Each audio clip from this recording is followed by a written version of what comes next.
At first, everything looks full. The lights are on, the towers are finished, the brochures say sold out. From the outside, Dubai's newest developments look like success stories. Glass buildings standing complete, balconies facing the skyline, marketing videos showing life already happening inside. But then something feels off. You look closer, fewer lights at night, empty parking spaces, no movement behind the windows, and then you hear it. Not from headlines, not from official reports, from residents, from agents, from people inside the system. Entire buildings sold out on paper, but almost empty in reality. And suddenly the question changes, not how fast Dubai is selling property, but who is actually living in it. Because if projects are fully sold, but not occupied, then what does sold out really mean? And more importantly, what happens when ownership and reality stop matching? For years, Dubai built one of the strongest real estate narratives in the world: speed, demand, and certainty. Developers promised limited supply and high demand. Investors were told a simple story: buy early, hold for a short time, sell at a higher price, and the numbers supported it. Between 2012 and 2019, certain areas in Dubai saw annual price growth of 6% to 10%. After the pandemic slowdown in 2020, the market rebounded strongly. By 2022 and 2023, Dubai recorded over 120,000 property transactions annually. Many projects sold out within weeks, some within days. Launch events created urgency. Only a few units left. Final phase released. And buyers responded. International investors entered the market in large numbers. Russians after 2022 sanctions. Europeans facing inflation. South Asian investors moving capital abroad. Dubai became a global center for real estate investment, and the word sold out became a symbol of success. But inside that success, something different was happening. Around 2023 and into 2024, real estate agents began noticing a pattern. Units were selling quickly but not being used. Buildings were completing, but occupancy remained low. In some newly delivered developments, less than 30% of units were actively occupied months after completion. Lights stayed off, parking areas remained empty. Rental listings increased, but tenants were limited. This didn't appear in marketing material. It wasn't part of the official story, but it was visible to those on the ground. Because selling a unit is one thing, living in it is another. And when those two don't match, it creates a gap. The data began supporting these observations. In several market analyses between 2023 and 2025, researchers pointed out that a large share of Dubai's residential units were investor-owned rather than end-user occupied.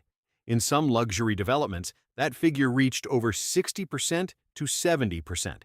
That means most units were not purchased as homes, but as financial assets. And financial assets behave differently. They don't need to be occupied to hold value. Investors often leave units empty, waiting for prices to increase. In some cases, a property may remain unused for over a year after completion. This creates what analysts sometimes describe as shadow supply, properties that exist in the market but are not actively part of daily life. To understand this deeper, you have to look at how developers structure demand. Projects are often launched in phases. Instead of releasing all units at once, developers release smaller portions. This creates the impression of scarcity. When Phase 1 sells out quickly, it builds urgency for Phase 2. Buyers feel pressure to act fast. Marketing reinforces this. Words like limited units and high demand are used strategically. But the reality is more complex. Supply is not always limited. It is controlled. And controlled supply can create artificial pressure that looks like real demand. At the same time, investor networks amplify activity. In some cases, early buyers resell their units to other investors before completion. This is known as flipping. A unit purchased in 2022 might be resold in 2023, then again in 2024, each time at a higher price. On paper, this shows multiple transactions, increasing value, and strong demand. But in reality, it is the same unit circulating within a network, not new demand entering the market, just repeated activity. And when construction completes, the final owner may still treat the property as an investment rather than a home.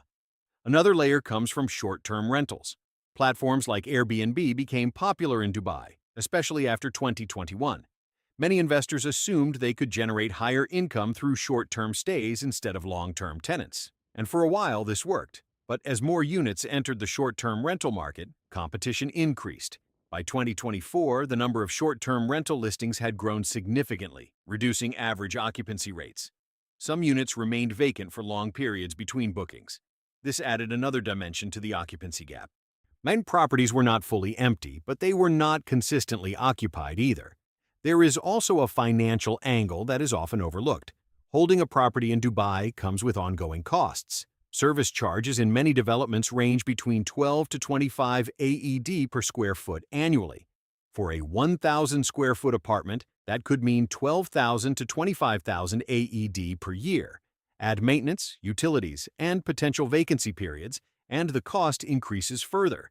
For investors not generating rental income, this becomes a continuous expense. And when property prices stop rising quickly, these costs start to matter more. This is where the system begins to shift. Around 2024 and into 2025, some investors started holding properties longer than expected.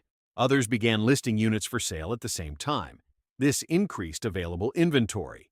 In certain areas, listings grew by more than 20% within a year. But buyer demand did not increase at the same pace. This created pressure. Sellers became more flexible. Negotiations became more common. In some cases, properties sold below their initial listing prices. Not dramatically, but enough to signal a change. The human experience inside these buildings reflects this shift. Residents in partially occupied towers often describe a different atmosphere. Quiet hallways, limited social interaction, facilities that feel underused, gyms, pools, and shared spaces operating below capacity. This doesn't mean the buildings are empty, but it does mean they are not functioning at full potential. And that affects perception, because real communities are built on people, not just structures. There are deeper layers behind this. Cost of living in Dubai has increased significantly between 2022 and 2025. Rent in some areas rose by 30% to 50%. Salaries, however, remained relatively stable. This reduced the number of people who could afford to rent high-end properties. Climate also plays a role. Extreme heat limits outdoor living for much of the year, affecting how properties are used. Global competition is increasing. Cities like Riyadh, Lisbon, and Bangkok offer alternative investment opportunities with different advantages. Lower costs, different lifestyle, more stability in some cases. There are also broader economic factors influencing this situation. Dubai's population reached around 3.6 million by 2024, with expatriates making up nearly 90% of residents. This means the city relies heavily on incoming residents to maintain occupancy levels. But population growth does not always match construction growth. If new supply increases faster than new residents arrive, the gap widens. And that's exactly what analysts have started to observe. With over 300,000 new residential units expected between 2024 and 2027, the pressure on occupancy could increase further. Global trends add another layer. Rising interest rates worldwide have made financing more expensive. While many Dubai transactions are cash-based, global financial conditions still influence investor behavior. When returns in other markets improve, capital flows shift. Investors begin comparing options. Cities like Riyadh, Lisbon, and Bangkok offer different advantages.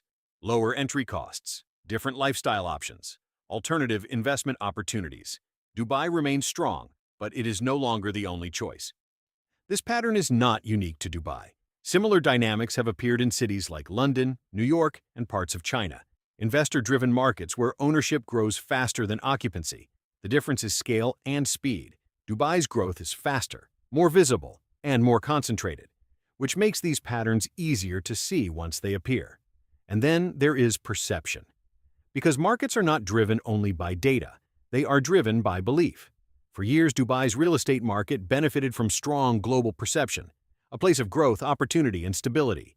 But perception can change, slowly, quietly.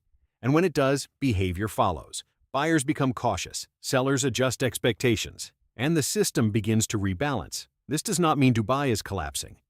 It is still one of the most active real estate markets in the world.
Infrastructure remains strong.